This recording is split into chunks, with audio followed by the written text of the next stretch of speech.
I was 19 when I got the letter. It came in a brown envelope with the words "Selective Service" stamped in red. My mother cried quietly at the kitchen table, and my father put his hand on my shoulder, saying, "Do your duty, son. Come home safe." 3 weeks later, I was on a train heading south to basic training. It smelled like sweat, tobacco, and fear. None of us knew what waited on the other side of the ocean, only that it was somewhere called Europe, and that men were dying there every day. At night, I'd lie in my bunk and think about home, the cornfields, the porch swing. My mother's voice. I didn't know it then, but that world was already gone. The war had started to take things from me before I'd even left.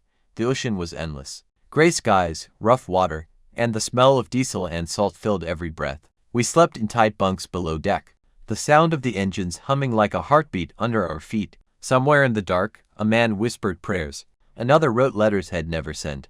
I kept one photo in my pocket, Mary, standing by the barn back home, smiling like she didn't know the world was on fire. They told us we were heading for France. Nobody said the word Normandy, but we all knew. The officers looked pale, even the sea seemed nervous. On the 5th morning, we heard the guns before we saw land. The horizon flashed with light. Someone said, "It started." I gripped my rifle so hard my hands ached. The ship shook as shells hit the water nearby. The ramp dropped, and the smell of smoke and fear hit us all at once. Men stumbled forward, shouting, falling, crawling through waves red with things we didn't want to name. I ran because everyone else did. I didn't fire. I didn't think. I just ran, until the beach swallowed us whole. When I looked back, the ocean that had carried us there looked calm again. It's strange how the sea can look peaceful, even when it's full of ghosts. When the shooting stopped, the silence was worse. It wasn't quiet, not really. You could still hear the ocean, the metal groaning, a man moaning somewhere behind a burnt-out tank. But after the chaos of the landing, that silence felt like the world holding its breath.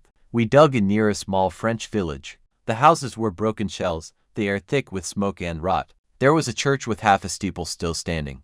Inside, the floor was covered in shattered glass and Bibles torn in half. A French boy, maybe 10, maybe younger, walked up to me, holding out an apple. His hands were shaking. I didn't have the words, so I just took it and nodded. That night, we lost 2 men. One stepped on a mine. The other never woke up. The lieutenant said, "We move at dawn." But I didn't sleep. None of us did. You start to realize war isn't about flags or freedom. It's about the man next to you, and what happens when he's gone. By morning, the apple the boy gave me was still in my pocket. I didn't eat it. I just held it. It was something human in a place where everything else felt dead. It happened near Saint-El. Late July. The fields were dry and the air smelled like burnt rubber. We were moving through a hedgerow when the shell hit, not close enough to kill, but close enough to take the world out from under me. I remember lying on my back, the sky spinning, my ears ringing like church bells. My leg was on fire. I tried to move it, couldn't. Someone was shouting my name, but it sounded far away. A medic crawled over, covered in mud and blood that wasn't his. He pressed a hand on the wound and said, "You're okay, kid." I knew he was lying, but I nodded anyway. They carried me to a field hospital, a big tent that smelled of iron and fear. There were men missing arms, faces, futures. The nurses moved fast. No one looked you in the eye for too long. That night, I woke up to the sound of rain hitting canvas. A nurse was humming quietly while stitching a man's chest. She looked at me and said, "You'll walk again. Maybe not far, but you'll walk." I believed her, not because it was true, but because I needed to. After a week, they sent me back to my unit. Limping, slower, quieter. Something in me had changed. The fear was gone, but so was the part that dreamed about home. We were near the border by then, cold mornings, wet boots, and the kind of tired that sits inside your bones. There were fewer of us now. The new guys were younger, quieter.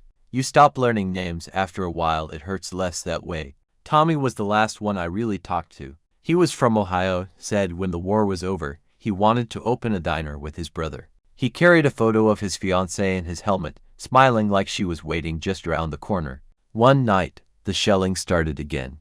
We hit the ground, mud flying everywhere.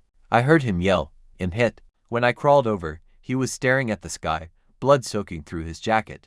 I tried to stop it, pressing my hands down, whispering, stay with me, he didn't. By morning, they covered him with his own coat. That day, I stopped writing letters. What could I say? That we were ghosts still pretending to be men. That every sunrise felt like another lie. When people ask what war sounds like, I don't talk about the guns. It's the quiet after someone stops breathing. That's the sound that never leaves. The war ended, but it didn't feel like it. They shipped us back on a quiet transport in late 45. No music, no celebration, just the sound of boots on metal floors and the ocean breathing below us again. When I stepped off the ship, my mother was there, older somehow, smaller. She hugged me like she was afraid I'd disappear. My father shook my hand instead. That felt right.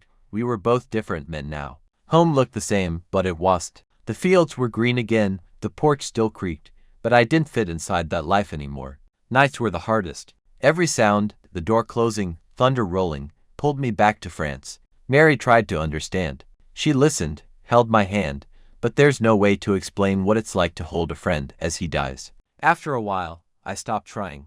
Years passed. People moved on. The war turned into a story in books, a movie on TV. But for me, it never really ended. It just got quieter. Sometimes, I sit by the window and think of Tommy, of the boy with the apple, of all the faces I left behind. And I wonder if I ever truly came home. I can still love, still laugh, still live, but trust, real, honest trust, that was buried somewhere in France.